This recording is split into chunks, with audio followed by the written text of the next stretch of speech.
Hey everyone, this is Saadia Khan, the host of Immigrantly podcast, and I have a special favor to ask. Please subscribe to our channel on Apple Podcasts. It's called Immigrantly Uninterrupted. You can subscribe for as low as $34.99 for the entire year or $3.99 a month.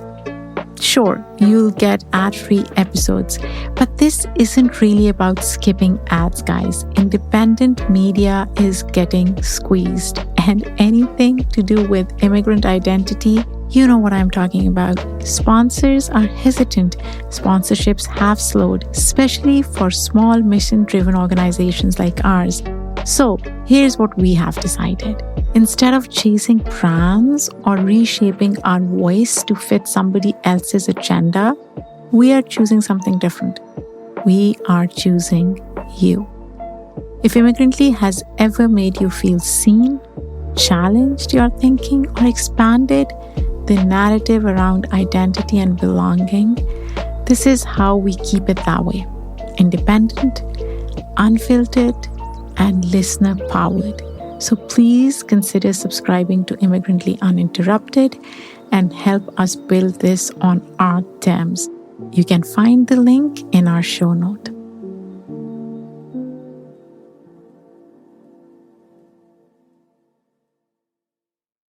You're juggling a lot, but you can still squeeze in a financial plan. With the Northwestern Mutual Financial Advisor as your partner, it's not only possible, it's personalized.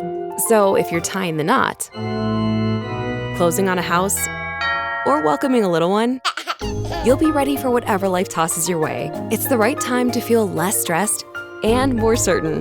That's a better way to money. Let's get started at nm.com, the Northwestern Mutual Life Insurance Company, Milwaukee, Wisconsin.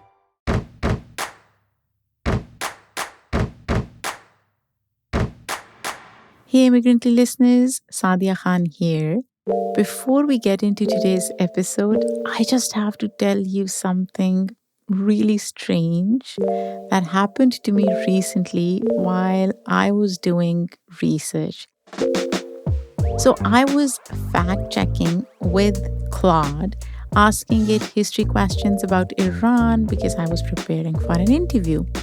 And it slipped up in a way that revealed something pretty uncomfortable about whose version of the world gets baked into these systems. I literally caught it being pro-West. I called it out, it agreed, and then, I swear this is true, the AI itself suggested I turn it into a podcast episode.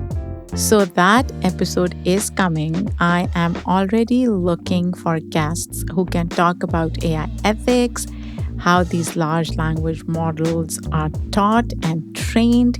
And if you have a guest suggestion for this episode, please DM me at itsSaadiaK. But today, I want to talk about something else. Yeah, we'll talk about how humanities can be used as psychedelic therapy. But before that, let me preface it by saying right now we are living in this moment of collective panic about young people, why they are lonely, why they are using ChatGPT to cheat, why aren't they having good sex, why are they falling into manosphere. Every single person, especially on TikTok and Instagram, has a hot take. And almost none of those hot takes are coming from humanities professors.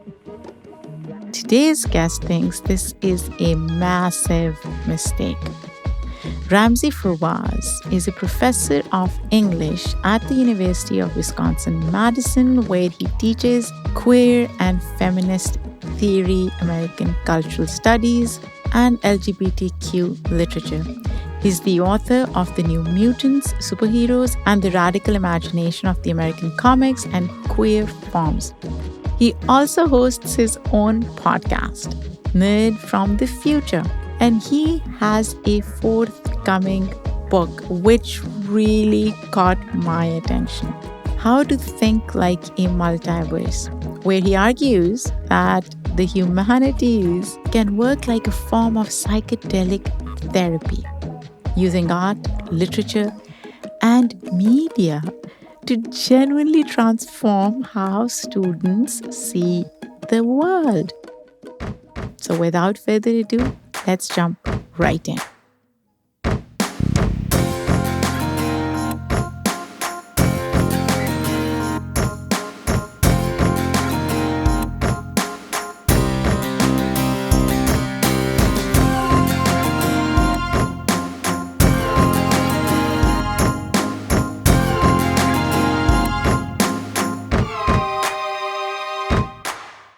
Welcome, Ramzi. How are you doing? I'm getting through. Like many of us who have the privilege of living comfortably, on the one hand, I feel that I have this amazing life where I get to work with brilliant students and amazing colleagues, and I travel the world and I'm writing a new book. And then I'm also watching the slow and steady disintegration of our collective inhabitation of this planet. So it's dissonant. It's a very strange, weird place to be. And I'm just trying to be in my lane, trying to uplift people as best as I can. When you say you want to be in your lane, what does that mean? I think it means acknowledging what I can do. I have an amazing platform of being given the opportunity to sit in a classroom once a week with a group of brilliant young people who want to learn. I'm teaching a course about the history of AIDS activism, which relates a lot, by the way, to immigration, because there's a long history of people with HIV, AIDS being rejected from being able to access immigration in the United States, something that only very recently changed legally. And so the idea that I get to do that and I get to sit with students and I get to talk about ideas and see them grow and evolve, I think that is deeply transformative and amazing. And I think it's very easy in a moment when things are so chaotic to sort of diminish the power of what it is that we do and to say, why aren't I out in activist marches? Why aren't I doing direct forms of civil disobedience? And it's not that I don't value and believe in those things, that I support those things, but I also know what I do well, which is I educate people, right? So I want to drill down into the thing that I do well, and that is a form of collective uplift. And that could be a form of activism as well, right? Oh, how completely. Activism manifests for different people is different. Yeah. You don't have to be in the marches to express your discomfort with what's happening. Absolutely. I was listening to your podcast, looking at the work that you've done. And the interesting thing is, this concept of humanities as psychedelic therapy, it blew my mind away. And we will get to that. But let's start with you. How do your parents pronounce your name? I think that they usually say Ramzi, but it would be pronounced in the Arabic, it would be pronounced Remzi. Right. It's right. So it's almost like Remzi rather than Ramzi. And I think that is quite difficult for people in the United States to say Ramzi Fawaz, right? And so people say Ramzi Fawaz, which I love. I love Dr. Fawaz. So yeah, I think the classical version would be Ramzi, but I think that most people just call me Ramzi. And then they say, oh, you're an Egyptian pharaoh. And I say, I'll take it. Does it bother you when somebody says that? No, I love that. Why? I love the fact that we'll talk about this a lot today. I think of myself as deeply oriented towards the concept of cosmopolitanism, the idea that I have very light attachments to most of my identities. I love the idea of the travel of language, of ideas, of concepts. I am mystified about the world that we live in today, where people have become so xenophobic, so closed off to other cultures, because I'm just excited about losing myself in other ways of being. And so the idea that my name originates as an Egyptian name, but that it was borrowed by the Lebanese and that it's used often in Lebanese culture, and the idea that my family, there has a very complex relationship to that name. My dad and my mom at different points in their lives were teachers. And my dad had a student named Ramzi who he did not like at all. And my mother had a student named Ramzi who she adored. And your mother won in the end. She won because he wasn't able to be there when I was born. And so it's a funny thing that like, I love the travel of that name. And I love that even though I'm Lebanese, I love that it has a history in Egyptian culture. So you grew up in Orange County. I did, right? yeah. You were a huge fan. You still are a huge fan of comic books. Yeah, I don't read them regularly now, but I love them. I mean, 20 years of my life dedicated to reading them. And you were bullied growing up. Yeah.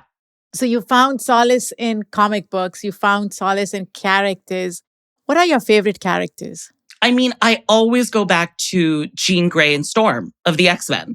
Like part of what I love about the X-Men, I've written extensively about this, is that that comic book is deeply about friendship.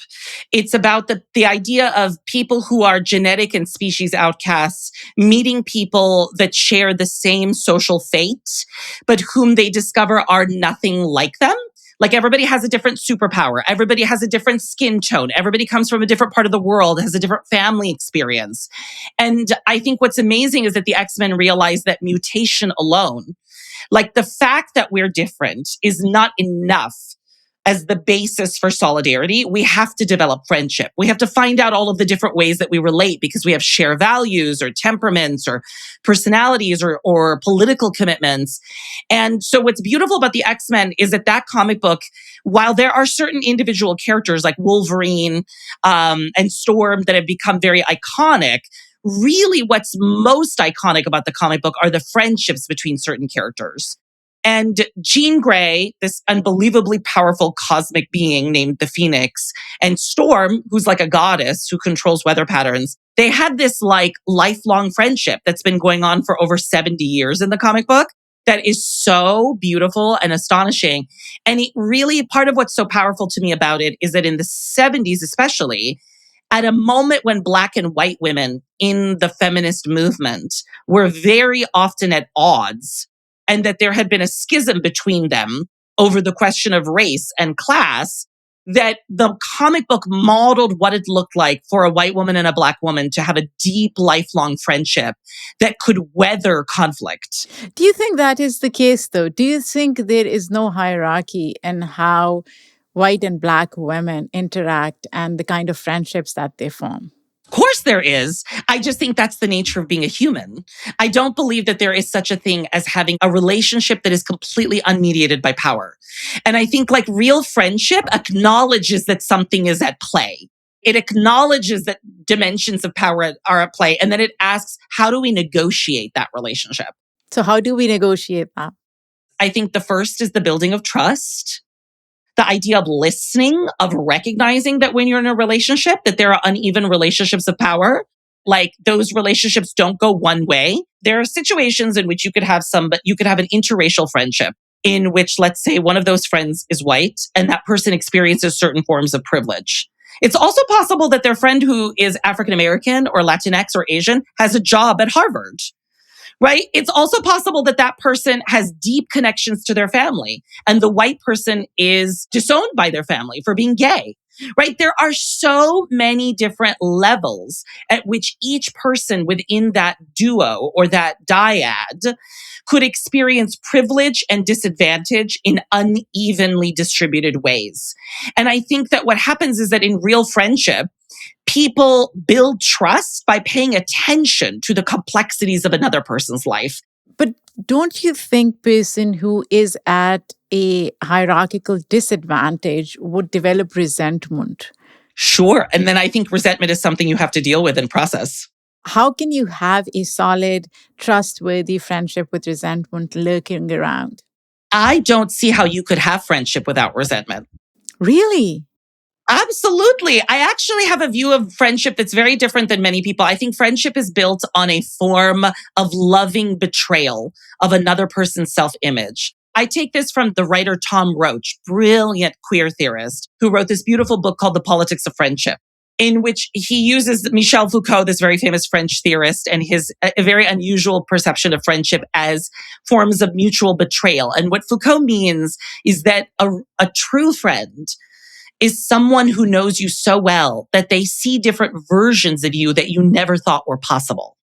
that person questions you and the limits of your imagination. And they are sometimes beautiful, and sometimes those versions of you are ugly. I remember one of the most powerful moments in my friendship with one of my closest friends, Neda Medizadeh, who teaches at UCLA, is when I was on the job market, the academic job market, and I struggled for 3 years to get a job.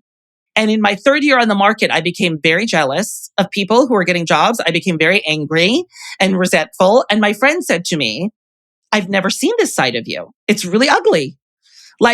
You are such a loving, tender, kind.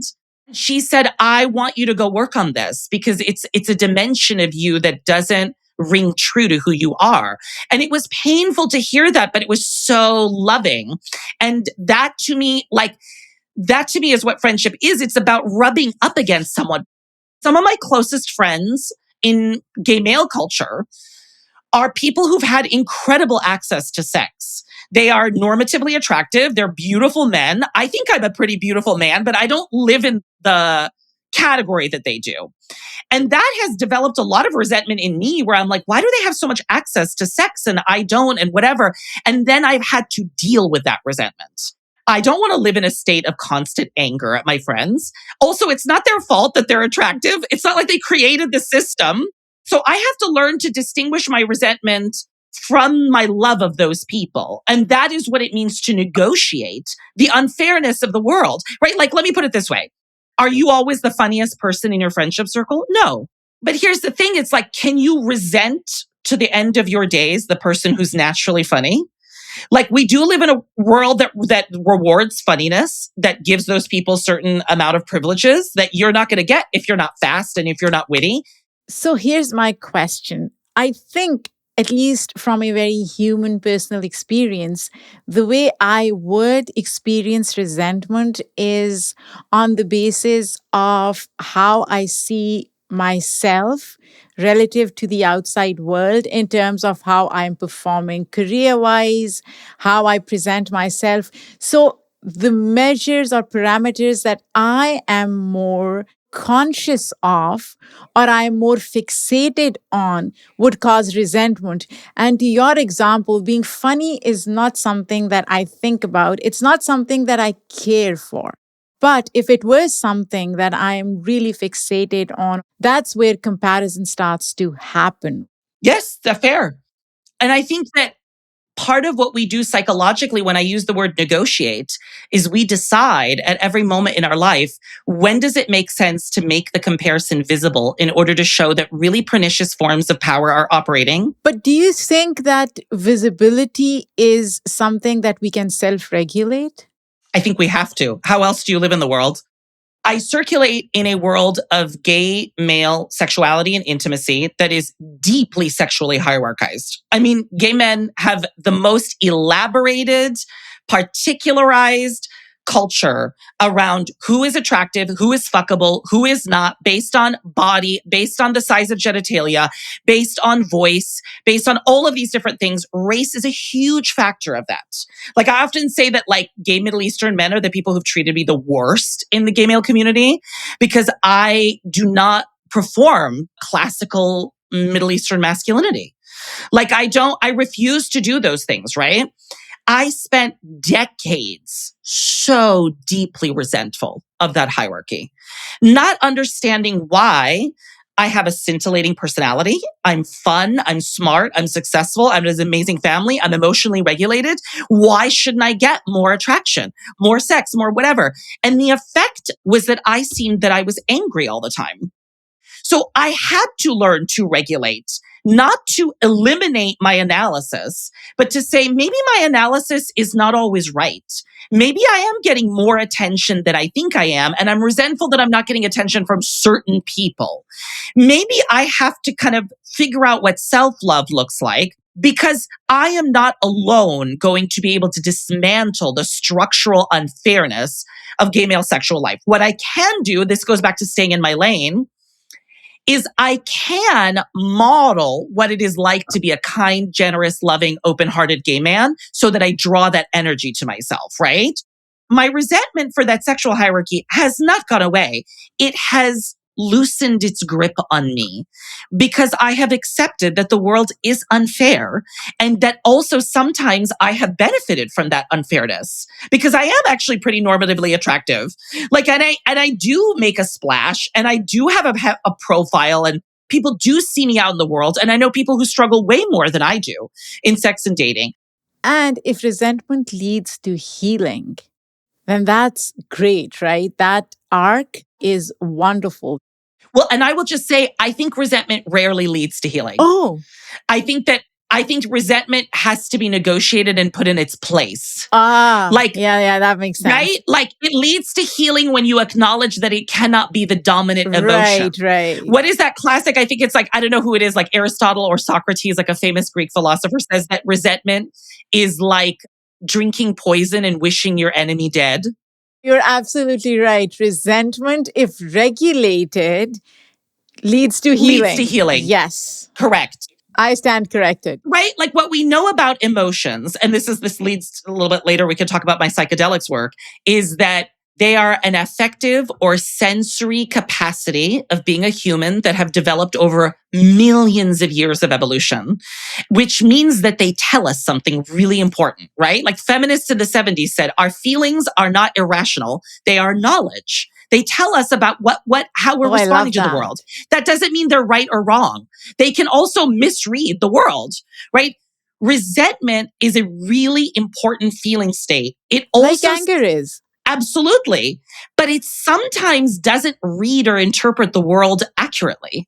Like sometimes it comes out of a place of like paranoia or ego or whatever, being able to distinguish when it's helpful and when it's not, and neither banishing it nor magnifying it, but letting it be one of many feelings that we have.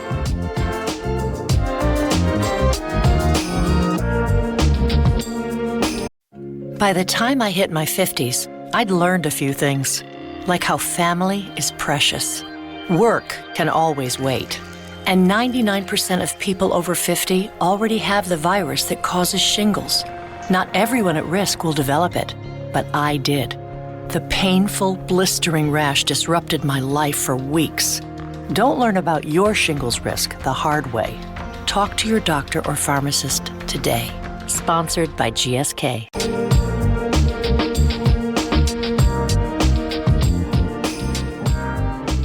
Ramzi, talking about uplifting other people, helping other people, healing other people in some ways, we are in this moment where everybody is talking about young people, right? They are lonely. They are addicted to their phones. Although I will contend older folks are as addicted to their phones as young folks. Sure. Young people are not having sex. They are drifting towards manosphere. They are cheating with ChatGPT. I mean, there's so many different stories and through lines of this. What do you think is everyone getting wrong about what's happening with young folks right now? That's such a good question.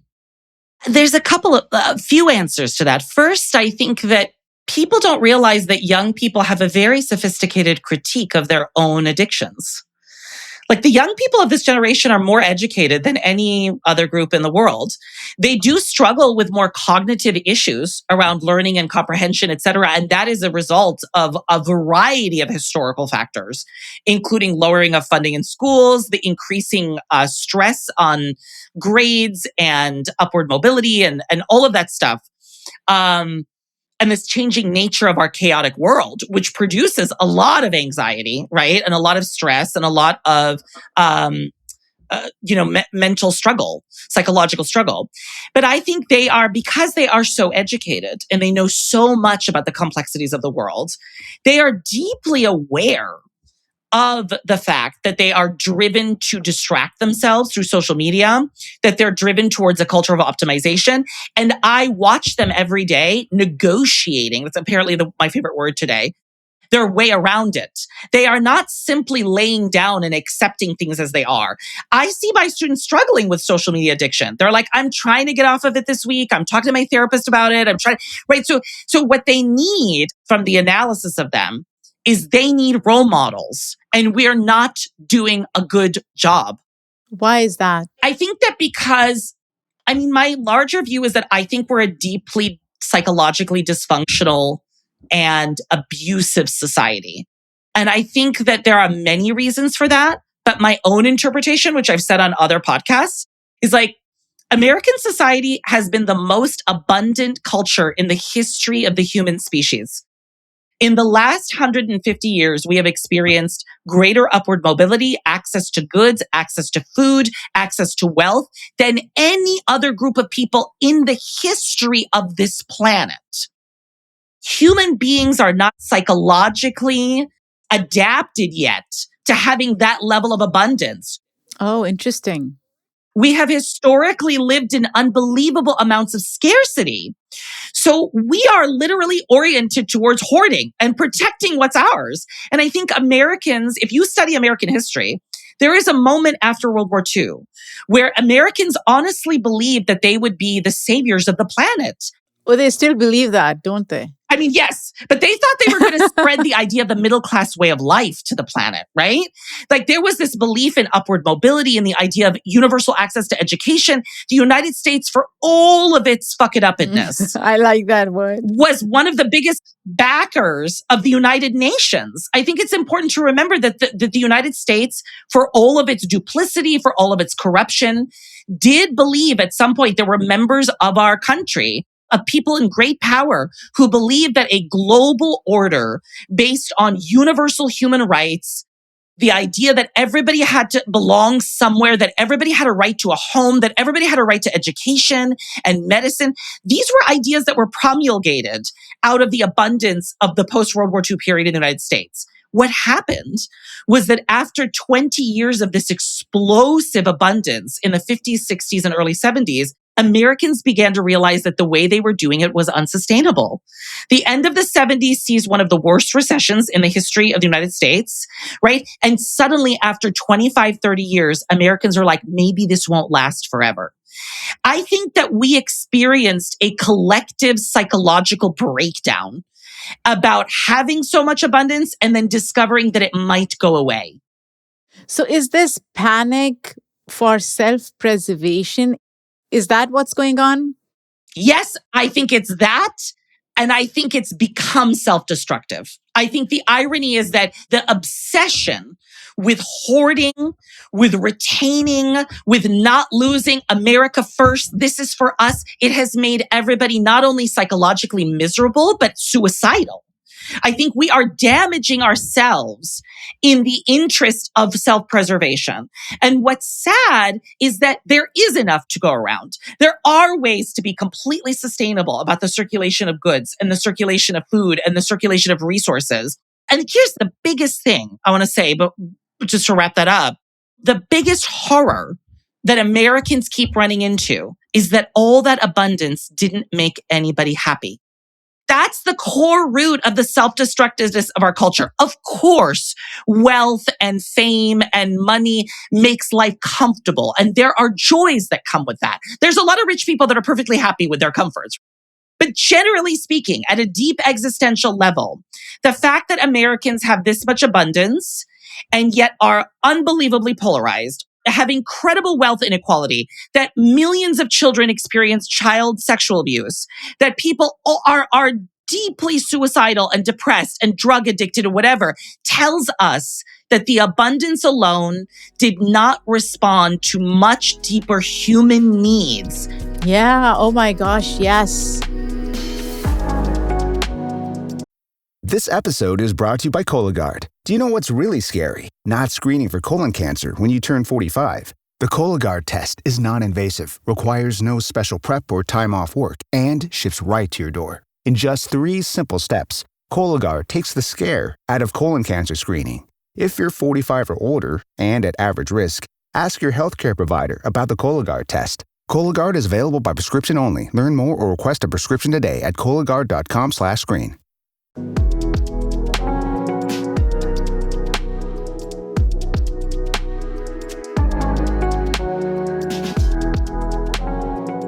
Ramzi, going back to the classroom and students, young folks, how do you engage with them on these conversations and what kind of response do you get? Walk me through a session. So step one is just for audiences to know, I teach extensively about the history of radical social movement activism in the United States. That's one of many things I teach about. So I teach classes about the queer and feminist 70s and the women's movement. I teach about civil rights and the Black Power movement. I'm teaching a class right now about the history of AIDS activism. The reason I do that, just so audiences know, is not because I'm interested in indoctrinating students in left-wing ideas.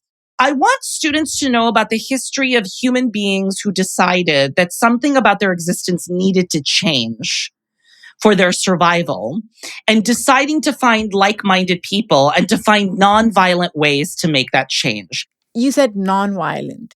All the movements that you've talked about, some of them were not nonviolent, though. I would say that they were, like, if you think about Black Power didn't actively go to shoot people.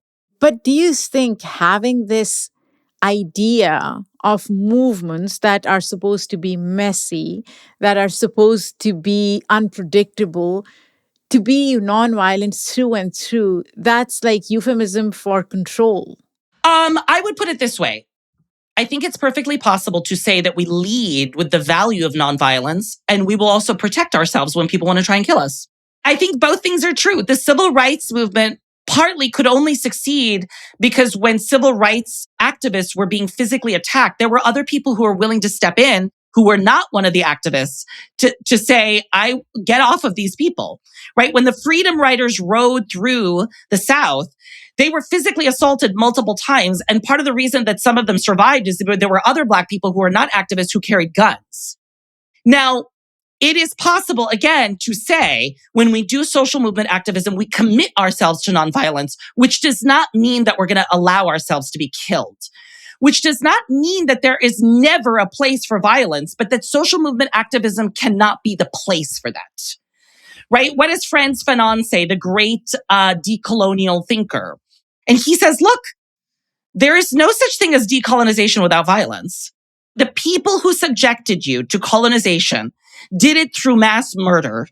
And we are going to have to fight back violently. And my students were shocked by this when we studied it last year, because they were so obsessed with this idea that any form of violence is always bad. They had never thought about the idea of yeah, but when you're being mass murdered, you have to defend yourself. But Fanon was very clear-eyed. He said, once you start using violence, you are now tainted with exactly the kind of horror of the people who colonized you. And it's going to require a huge amount of labor to prevent the next regime that takes power from being as violent. Isn't there a difference between defensive and offensive violence? So why are we putting them together? Why are we lumping them? I guess that's fair. I think you could say that self-defense is not violence. So then the question becomes, when you use the tools of violence, if you think about the Battle of Algiers, a very famous decolonial film that tells the story of the project to decolonize Algeria, and the fact that a lot of the activities of those activists were not only in self-defense. They bomb different city buildings. They kill innocent civilians. They're basically saying, get the fuck out.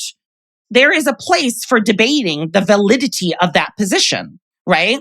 But that is still violence, and violence has consequences. And Fanon is like, you have to be honest about both. I'm curious to know, how do you distinguish between violence and resistance then? Do you have to distinguish them fully? I mean, don't they sometimes function as the same thing? I mean, depending on what tools and what mechanisms you're using to resist, right? Yeah, I think you would have to take it case by case and say, this is an instance in which violence is resistance. Like using the means of force to transform something. A debate that happens among people who do any form of activism, right wing, left wing, whatever, is if violence gets you easy results, threatening to kill people and or killing them and or dismembering them usually makes people do what you want them to do pretty quickly. And the problem is that the easiness of some of those effects make people suddenly start to think, you know what? Violence is so much easier than collective action. because collective action takes so much time. It's literally all about democracy is about the endless meeting. Like all it is sitting in rooms, having meetings with annoying people who you have to live with. And part of democracy at its best is developing the tolerance. That's true. To manage competing, irritating, frustrating perspectives until you can make a decision about something. And violence often becomes a replacement for collective decision making because it's so much easier to tell people to fuck off and to just throw a bomb on them, right? I'm so moved by what Zoran Mamdani said the other day. He said, I find an anti-Islamic march through New York really disgusting. And also, I will fight for its right to happen, as long as it isn't violent, because he's like, people need to know the perspectives of their fellow citizens. And one perspective that's very painful and gross is that some people believe that all Islamic people are violent and awful. And you have to face the reality of that perspective if you're going to address it.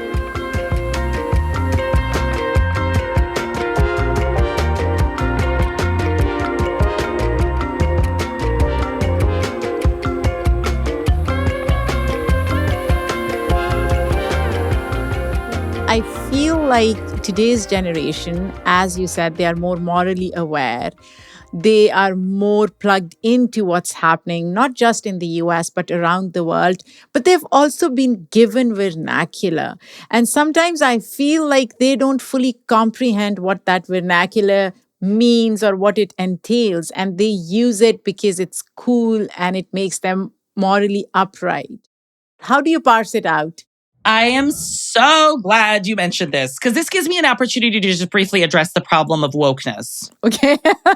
It's important for people to realize that the vernacular that a younger generation has gained, the vernacular of social justice, of race, class, gender, sexuality, of intersectionality, while many of those ideas circulate among academics, we didn't teach them as moralizing bludgeons. We did not teach them in order to get students to yell at each other about using the wrong pronouns or not talking about race the right way. That's not our intention, and that's not what we were teaching for the last 30 years.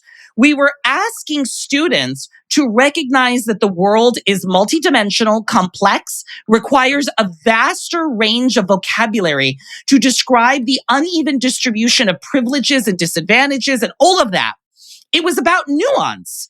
But the reality is that young people are young. And this generation has emerged in an era of social media where very complex ideas about identity, about power, about money, about the distribution of privileges, about all of those questions have been reduced to sound bites on social media. When students deploy what we think of as woke language, it's not a sign that they were indoctrinated by people at universities. It's a sign that this is their simplified version of complicated ideas. And you could give them the benefit of the doubt that it's a bunch of young people who really want to do good in the world and who want life to be better for people. But do you think it does disservice to the idea of wokeness and the concept because it is undermining the concept itself? Absolutely. Which is why we don't need to be that attached to the concept. The one part of wokeness I love is I love the idea of being awake. I love the image as somebody who's I consider myself a Buddhist spiritually. I consider myself as someone who studies psychedelics and who has done lifelong therapy and who does a lot of healing work on myself. And I try to transmit that to my students in the best that I can. Like, I love being alert to the world. I love being awake. So the concept of awokeness has nothing to do with left or right. It has to do with being engaged in a lively, vibrant way with the world. What I don't like is when the idea of wokeness gets attached to a logic of moralizing at people in order to punish people for perceived slights and failures to acknowledge complex social realities. I love that. There is no reason to moralize. Why don't you figure out what you believe about race, about gender, about whatever, and then be open to taking in different perspectives and change your mind? Like, I'm going to give an example. My students love to talk about the best way to talk about race without actually knowing what they believe about race. How so? Like, they've never sat and thought about it, right? They've never thought about what they really think about identity. They've allowed other people to tell them what to think. Yeah, I can see that. Right. And so I share with them my own position, which is very controversial and very unorthodox. Okay, what's that? I generally think that identity is socially constructed. Everything from like race, gender, sexuality, I think they have material reality written on the skin, on the body, etc. But we attach meanings to those realities. So at the end of the day, I don't actually believe that anybody owns an identity outright. I don't believe that just because I'm gay, I own gayness and you don't get to have anything to do with gayness. But don't you think identities are lived and not owned? So people who speak out and speak up against folks who don't see different identities, they are coming from a place of these are our lived experiences and these are the identities that we are living, and we should be able to live them unapologetically versus I own them. I think that's beautifully said. I think most people talk about it in terms of ownership. That's my own view. Yeah, there is some gatekeeping around it, you're right. Right? Like if you think about it, like to me, appropriation, for instance, is really in its purest form. It's when somebody is borrowing from another culture that is unfamiliar to them or that they didn't grow up in or didn't live in, and then profiting off of it in a massive way without giving back to that community. But now people think appropriation is like any time that you engage with or show affinity to anything from a hairstyle to people can wear whatever fucking hair they want. You don't have to like it. You can say this is stupid or whatever, or I think you look dumb with dreadlocks or whatever, but it's a free country. Like people are allowed to do what they want at some level. I think it goes back to, again, ownership, and it goes back to co-opting and power dynamic. If you don't have that power dynamic when you are affiliating yourself with another identity, it's absolutely fine. But if you're co-opting it through power, then it becomes problematic.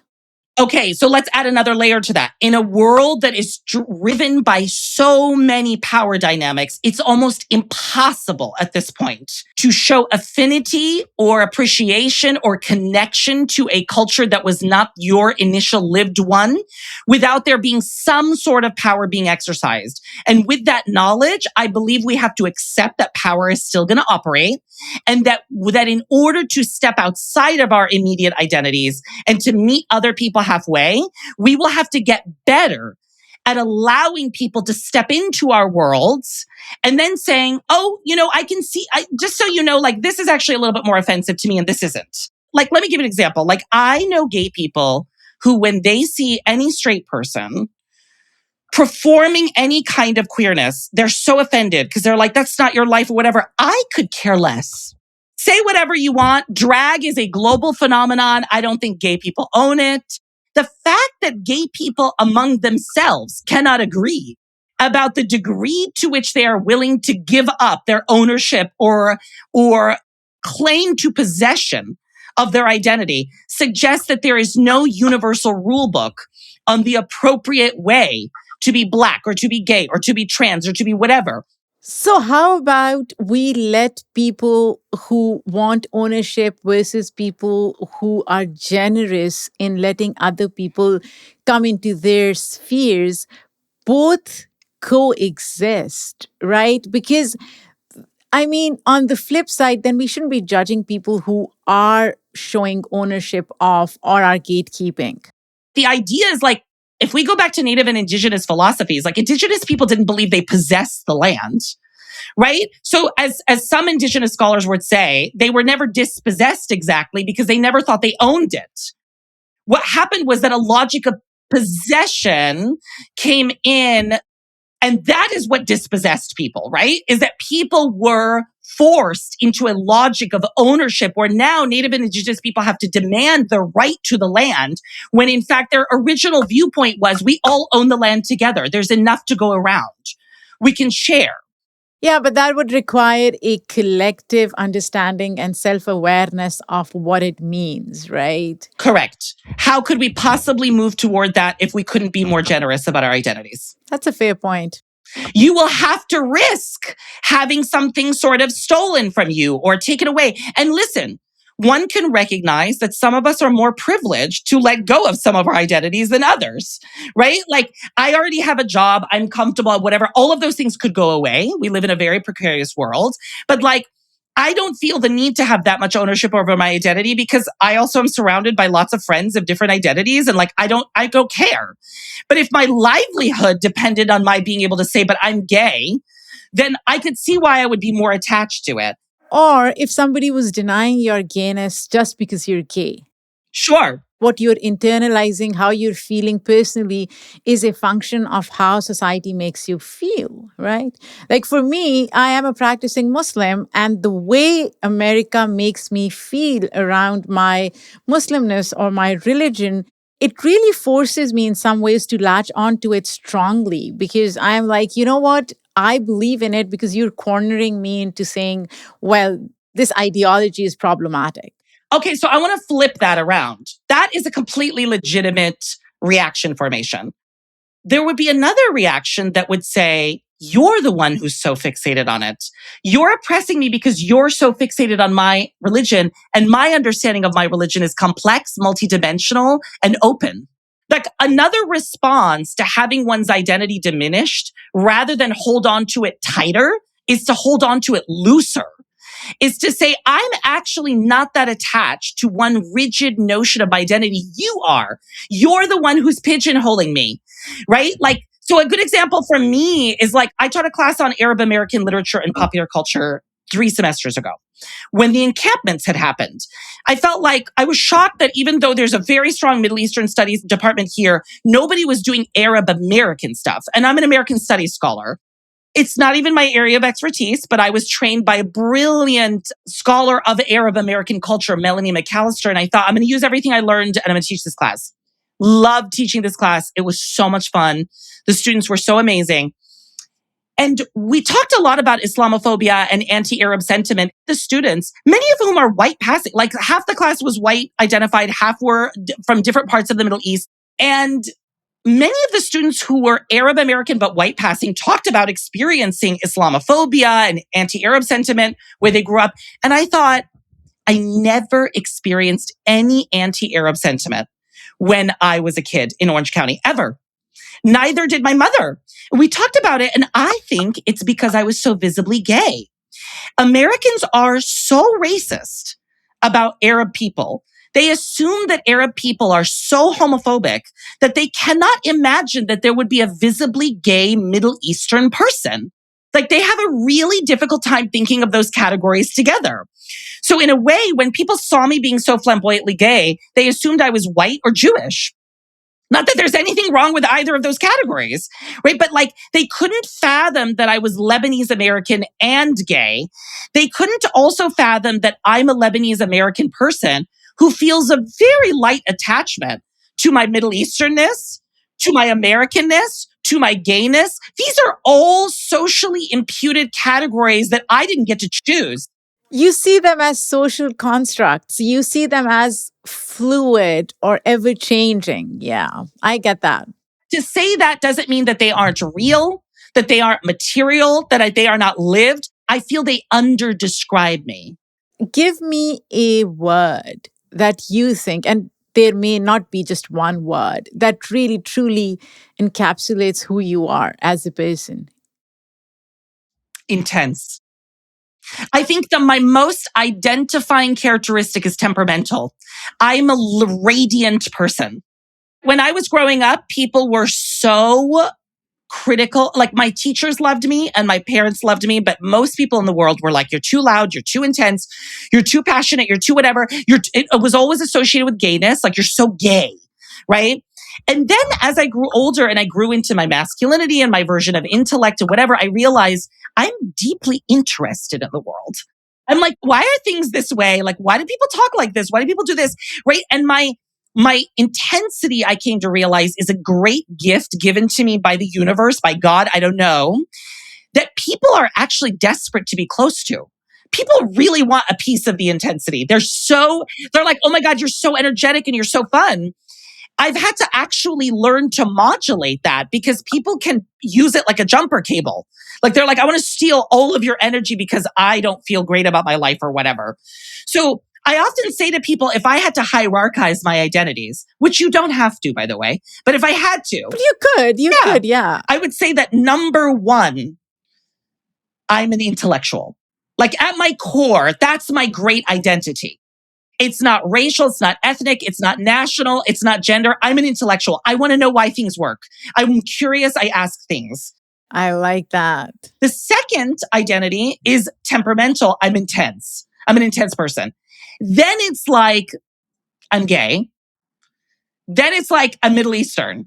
And it's not to knock any of those. It's just to say, like, I don't feel that attached to the most ordinate or visible or magnified forms of identity that we're obsessed with in this culture. I love that. And you know what? It's such an interesting, eye-opening conversation because I've never thought of myself in that light, right? I have always focused or highlighted my, as you said, physical identity, my accent, language, norms, culture that I come from. But having this conversation with you makes me think, what are some identifying markers in my life that I've missed because I'm so fixated on these?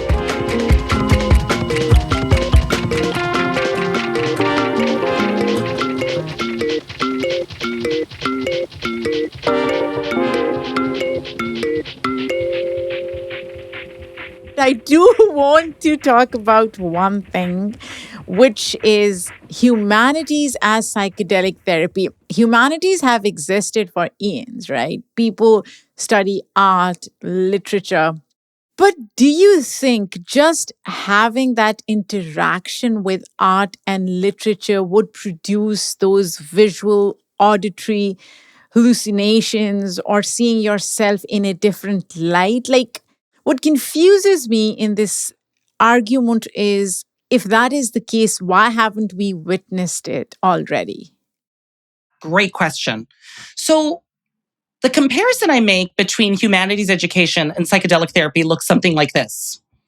Psychedelic therapy relies on a structure. It's not just taking drugs, right? It's about creating a situation in which you are put in a safe space, working with one or two psychological practitioners, a therapist, a guide. Sometimes you do it by yourself. Often you do it in group. You take a psychedelic medicine within a framework. So when you take it, you sit and talk to the therapist before you take it. What are your intentions? Why do you want to do it, right? You shape the environment. You take the drug or the medicine, whether it's psilocybin or LSD or DMT or whatever. You then have an extraordinary psychic and embodied transport, or what we call a trip, right?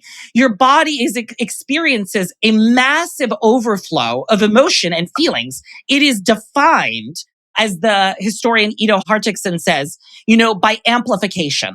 It's an amplification of your already existing capacities to feel and to sense and to see, etc. That can look like a million different things, by the way. Some people hallucinate, some people just go inward, there's so many different things.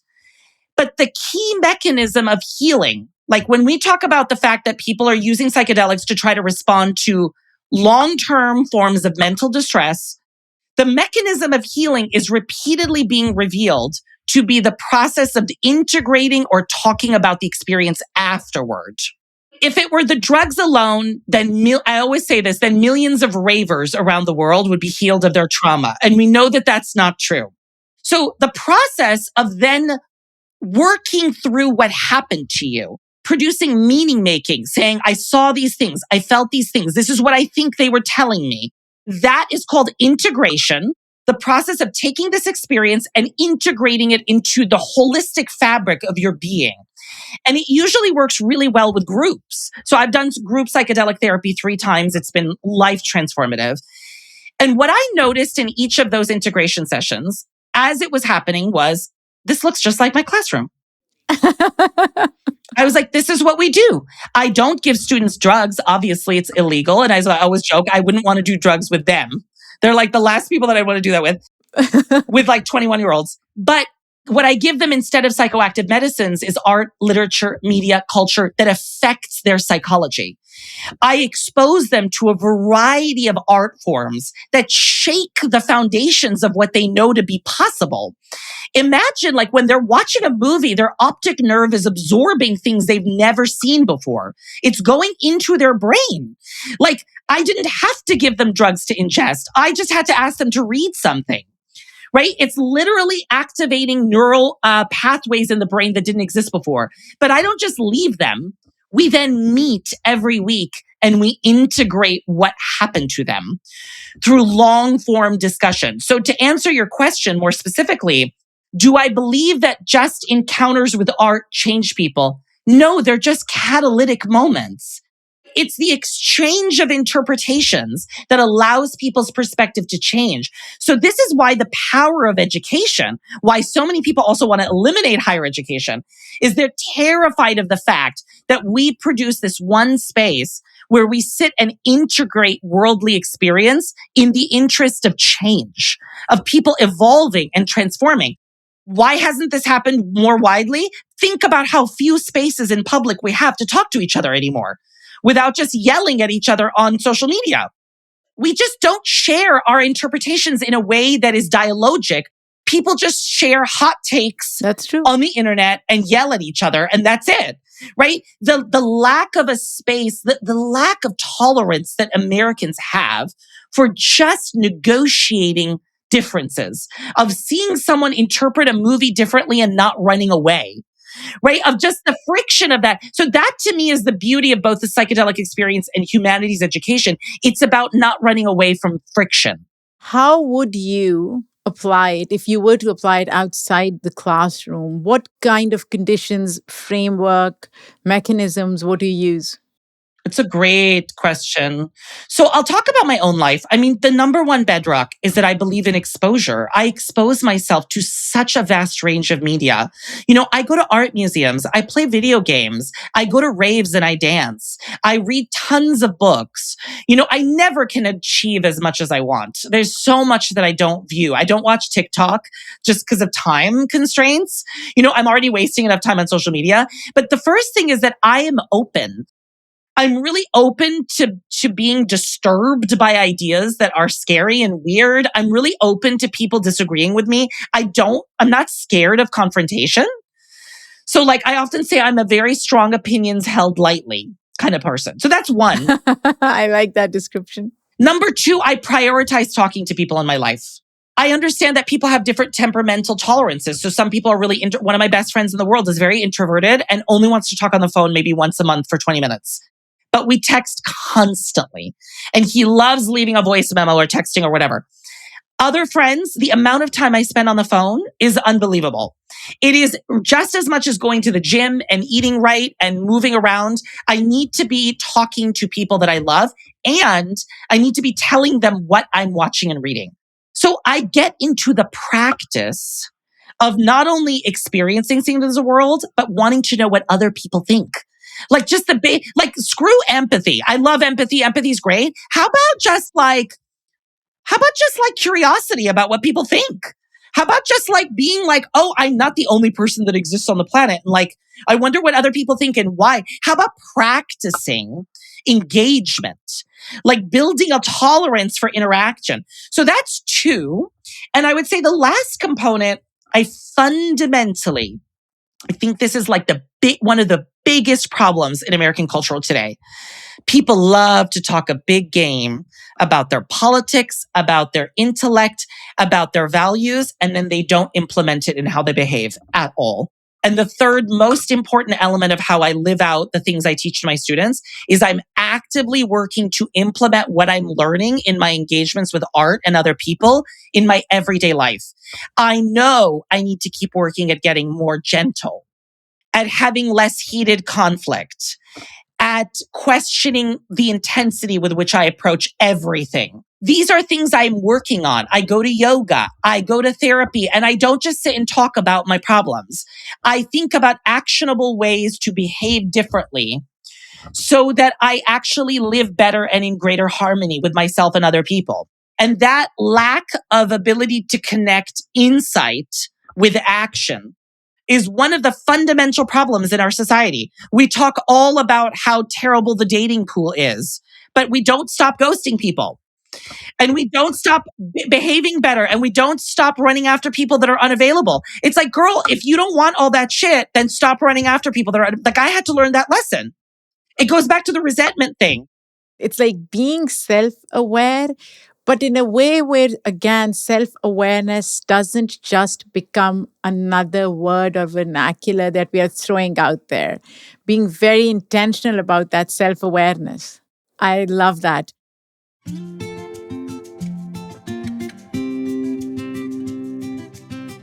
How do you define the United States of America? Everything, everywhere, all at once. That is the only reason I decided to study this country. I dedicated my life to studying American culture because despite the fact that it is so deeply compromised, so contradictory, so corrupt in many ways, right? Before there was the genocide of Native Americans, before there were all these awful things, there was this one idea that was like, we don't want to live under the boot heel of the church or of this society or of the aristocracy. Like, people should be able to choose for themselves how they want to live. And so all of the early writings of the early Americans are all about the diversity of religious sects. You know, Alexis de Tocqueville, the French philosopher, when he came in the 1820s and 30s to the United States, he was like, these people invent everything from nothing. They create new associations. They create all of this stuff. They're so inventive. They're not held back by tradition. And I was talking to my mom today. What is so sad about where we've arrived is that we have forgotten the beauty of the originality of people going their own way, but together. And so instead, we ask people to assimilate, like to what? To be homogenized, to be exactly like us. We have shorn ourselves of imagination, creativity, surprise, the idea that maybe other people's way of living might be a little better than yours. Or maybe you could borrow 10% of what they're doing. So I love that what the project of the United States did is it encouraged the bringing together of so many different perspectives on what the good life could be. And so that to me is everything, everywhere, all at once. And like, that's why I love studying it.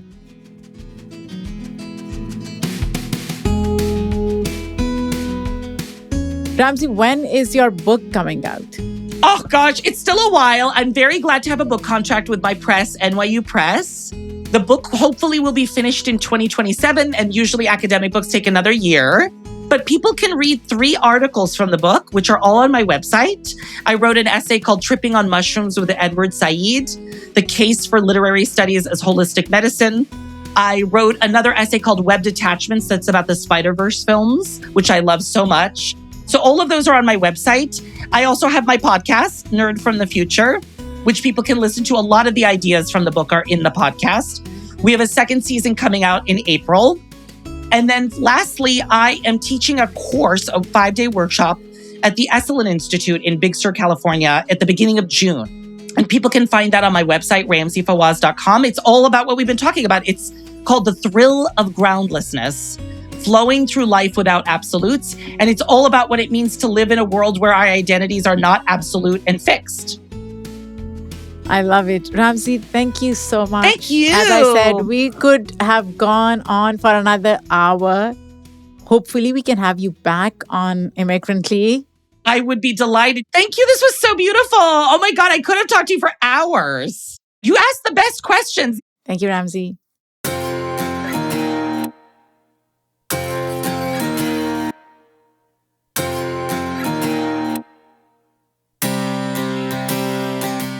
What a fun conversation. And very introspective. You know what I took away from this, among many other things? I have for a long time been fixated on physical attributes that represent me or present me in a certain way to the rest of the world. My accent, my Muslimness, my South Asian identity. And what Ramzi reminded me today is that there's so much more to me as a human than those physical attributes, how I interact with the world. I hope you enjoyed this conversation. If you did, please give us a 5-star review on Apple Podcasts, Spotify, wherever you listen to Immigrantly. Come back next week for another incredible conversation. This episode is written and produced by me, Saadia Khan. The editorial review is done by Shay Yu. Our sound designer and editor is Lou Raskin. Immigrante's theme music is by Simon Hutchinson. Other music by Epidemic Sound. Come back next week for another important and intellectually teasing conversation. Take care and be kind to others.